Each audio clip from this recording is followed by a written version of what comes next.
نخوضها معا وننتصر فيها مثل ما انتصرنا في معارك شرف البطولة.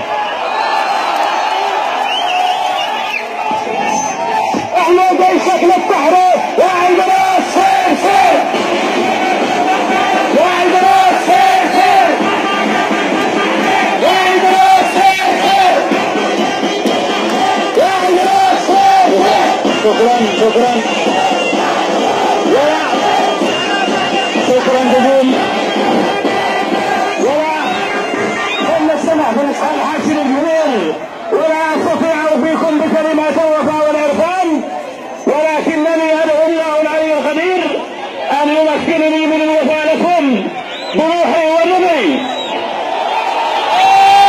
الروح والدم نفديك يا جنوب، الروح والدم نفديك يا جنوب، الروح والدم نفديك يا جنوب.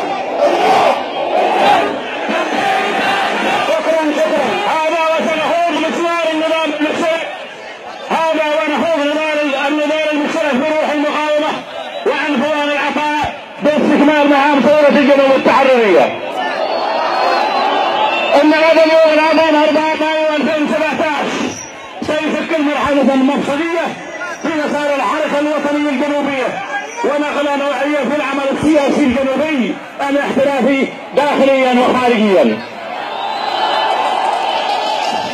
كما اتقدم اليكم بالشكر وجزيل العرفان على الثقة الذي منحتموني اياها والمسؤولية الجسيمة التي لا نستطيع تنفيذها الا بكم وفيكم بتكاتفكم وصمودكم كما